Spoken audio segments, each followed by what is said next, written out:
भैया जी तबारे हमारा अरे आन बान शान हो अरे नहीं पबारे हमारी के सम्मान हो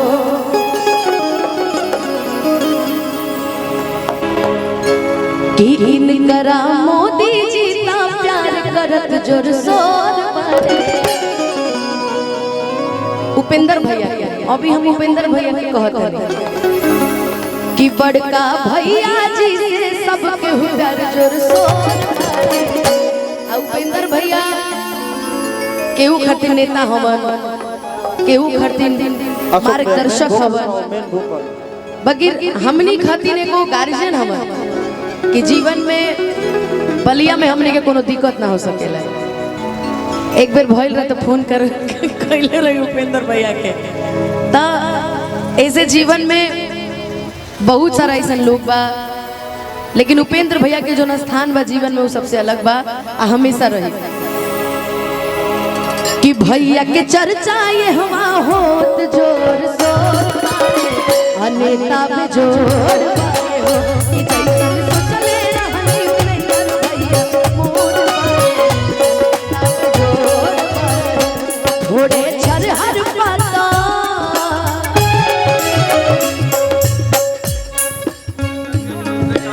उपेंद्र भैया की तरफ से एकरा के हम मूल्य की गिनती क्या करी हमारा खातिर लाखों लाख के आशीर्वाद बाटे। अनुपमा जी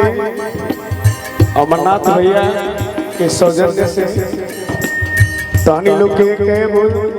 जमीन के रजिस्ट्री जहिया मन करी तहिया नगर पंचायत चिपड़ा गांव गुड्डू सिंह से हाथ उठा दा गुड्डू बाबू नगर पंचायत चिपड़ा गांव के पीछे अन्ना तो यूनियन बैंक के सामने जहिया इच्छा होके हृदय से बोला था झूठ सच्चा होके हम दोनों आदमी के एक इकट्ठा जमीन के रजिस्ट्री जहिया मन करी करा रही देखी ये अमरजीत भैया अमरनाथ भैया उनका पूरा सभासद के स्नेह प्यार मंगलू हो तो तहार मंगला के ठीक 10 मिनट बाद ये पूरा टीम एगो बैठ के एगो तहरा खातिर गुड्डू बाबू बाणा जहिया मन करी तहिया नगर पंचायत चितबड़ा गांव के कार्यालय के पीछे बहुत शानदार मकान हो जवाड़ी से मार्केट भी बहुत बा एक कट्ठा जमीन आई झूठ ना बात होके चाहिए यूट्यूबर के सामने हम कहता नहीं बात जान लिए ये लोग जहिया इच्छा होके तहिया दोनों आदमी मिल के आके रजिस्ट्री करा दिए एक कट्ठा आके अपन राज भोगी कि जैसन सोचले रहनी अरे उपेंद्र भैया मोर बारे लेकिन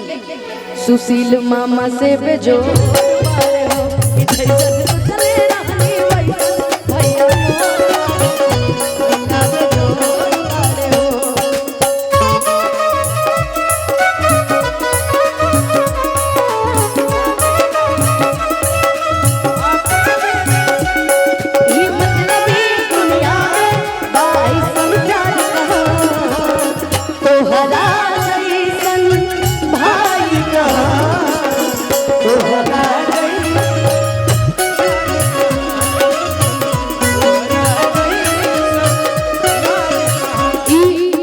आशीर्वाद मिलल हमरा पिंटू भैया की तरफ से ठेकेदार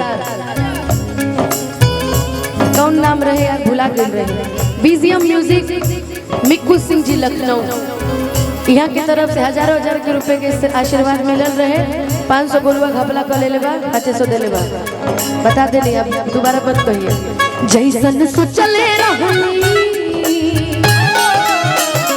जैसन सोचले रहनी बड़ा भैया मोर नेता पे जोर कि जैसन सोचले रहनी बड़ा भैया मोर हमने के बड़का भैया कुंदन पांडे भैया की तरफ से हजारों हजार रुपए के आशीर्वाद बाटे अब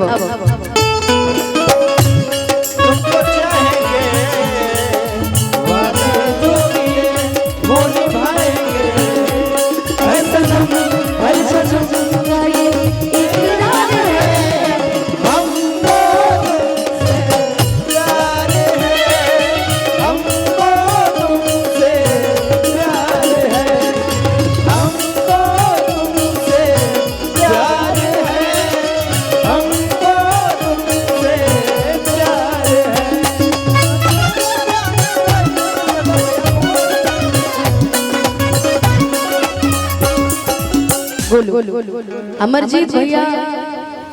हम चाप के रहुआ आ जाई। कहाँ है कोना में बैठे हैं? कहाँ अमरजीत भैया? प्रदीप सिंह भैया जिला महामंत्री, यहाँ के भी बहुत बहुत हार्दिक स्वागत अभिनंदन बा।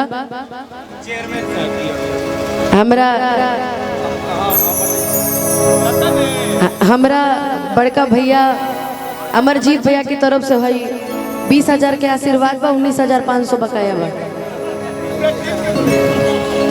अमरजीत भैया की तरफ से 20,000 मिलल बा, बाकी 19,500 बकाया बा, 500 मिलल बा।